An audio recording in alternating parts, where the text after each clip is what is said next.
চট্টগ্রামের রাউজান উপজেলার কেউটিয়া জয়নগর আচার্যপাড়ার শিবকল্প মহাযোগী ত্রিকালদর্শী পূর্ণব্রহ্ম শ্রী শ্রী লোকনাথ ব্রহ্মচারী বাবার ১৩৬তম তিরোদান দিবস উপলক্ষে সার্বজনীন মহতী ধর্মসভা ও অষ্টপ্রহরব্যাপী মহোৎসব অত্যন্ত ধর্মীয় ভাবগাম্ভীর্য ও উৎসবমুখর পরিবেশে সম্পন্ন হয়েছে।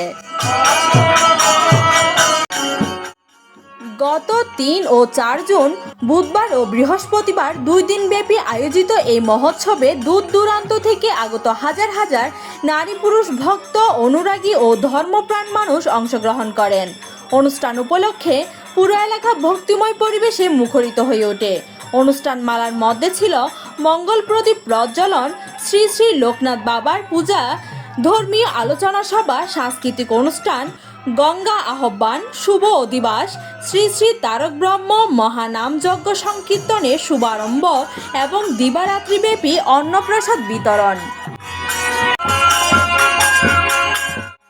ধর্মীয় আলোচনা সভায় বক্তারা বলেন, শ্রী শ্রী লোকনাথ ব্রহ্মচারী বাবার জীবনাদর্শ মানব সেবা, সত্য, ন্যায় ও ভক্তির এক উজ্জ্বল দৃষ্টান্ত।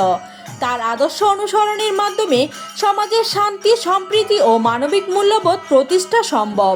শ্রী শ্রী লোকনাথ সেবাশ্রমের প্রতিষ্ঠাতা শ্রীমতী বনকুমারী আচার্য অনুষ্ঠানে উপস্থিত থেকে ভক্তদের আশীর্বাদ প্রদান করেন। মন্দির পরিচালনায় দায়িত্ব পালন করেন চন্দন আচার্য। অনুষ্ঠানের সার্বিক সহযোগিতায় ছিলেন প্রবাসী সুমন আচার্য, সমীর শীল ও সাজু আচার্য। বক্তব্য নারী বিন্দু সবাইকে আমার নমস্কার। এই মন্দিরটা প্রতিষ্ঠা হয়েছিল ২০০১ সালে, প্রথম গীতা পাঠ। ২ সালে গিয়ে আমরা অষ্টপ্রহরব্যাপী মহোৎসব করে সবাই সহযোগিতা নিয়ে দেশবাসী রাঙ্গুনিয়া, ফটিকছড়ি, নয়াপাড়ার শহর থেকে, খাগড়াছড়ি থেকে আমরা থানা এই সবাই প্রণামী নিয়ে এই উৎসবটা আমরা গ্রহণ করি। আমি এক দরিদ্র মায়ের সন্তান। আমার বাপ এক মজুরি ছিল, কিন্তু আমি সবাইকে আপ্রাণ অনুরোধ করছি এই মন্দিরের জন্য আমাদের কিছু সাহায্যের হাত বাড়িয়ে মন্দিরটা আরও জয়যুক্ত করেন। শ্রী শ্রী রঘুনাথ ব্রহ্মচারী বাবার তিরোদান দিবস উপলক্ষে আজ সর্বজনীন মহতী ধর্মসভা ও অষ্টপ্রহরব্যাপী মহোৎসব। আপনারা এখানে আমাদের মাঝে অনেক অতিথি বক্তবৃন্দ উপস্থিত হয়েছে, তাই আমি বাবার চরণে। আমি এই মন্দিরের উপদেষ্টা পরিষদের একজন। আমি এখানে বলতে চাই, এই মন্দিরটা বহুদিন থেকে অবহেলিত হয়েছে, কিন্তু এই কেউ এখানে অনুদান দিচ্ছে না। আমরা চাই কিছুটা অনুদান দিলে এই মন্দিরটা কিছুটা ভালো দিকে যাবে, এটা আমি বলতে চাই। জয় বাবা লোকনাথ। আজ আমাদের বাবা লোকনাথের ১৩৬তম ত্রিধাম উপলক্ষে আমাদের এখানে মহা নামযজ্ঞ চলতেছে, অষ্টপ্রহর। আজ প্রথম দিন, গতকাল অধিবেশ হয়েছে, আজকে মহোৎসব চলছে, আগামীকাল সকাল পূর্ণ হবে।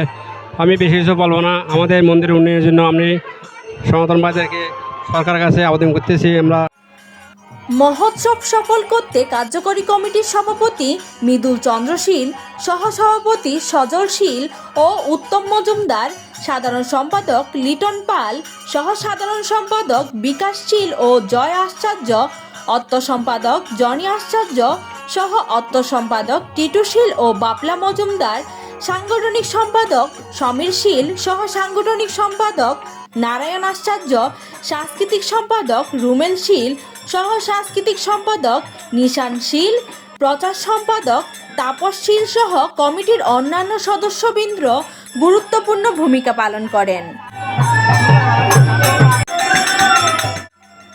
অনুষ্ঠানে আয়োজক কমিটির পক্ষ থেকে মন্দির উন্নয়ন, ধর্মীয় কার্যক্রম সম্প্রসারণ এবং মানব কল্যাণমূলক কার্যক্রম পরিচালনায় সকলের আন্তরিক সহযোগিতা কামনা করা হয়। এই উপলক্ষে ভক্তবর্গ ও অনুদান পাঠানোর বিকাশ নম্বর 018125776888 প্রদান করা হয়েছে। অনুষ্ঠান শেষে আয়োজকবৃন্দ সকল ভক্ত শুভ অনুধ্যায়ী দাতা ও সহযোগীদের প্রতি আন্তরিক কৃতজ্ঞতা প্রকাশ করেন। শ্রী শ্রী লোকনাথ ব্রহ্মচারী বাবা তিরোধান দিবস কেবল একটি ধর্মীয় অনুষ্ঠান নয়, এটি মানবতা, ভক্তি, সত্য ও ন্যায়ের আদর্শকে হৃদয়ে ধারণ করার এক মহতী উপলক্ষ। বাবার জীবন আদর্শ অনুসরণের মাধ্যমে সমাজে শান্তি, সম্প্রীতি ও মানবিক মূল্যবোধ প্রতিষ্ঠা সম্ভব। আমরা সকল ভক্তবৃন্দের সহযোগিতা, উপস্থিতি ও আন্তরিক অংশগ্রহণে এই মহোৎসব সফলভাবে সম্পন্ন করতে পেরে কৃতজ্ঞ। ভবিষ্যতেও ধর্মীয় ও মানব কল্যাণমূলক কার্যক্রম অব্যাহত রাখতে সকলের সহযোগিতা কামনা করছি। News desk, Hindus news.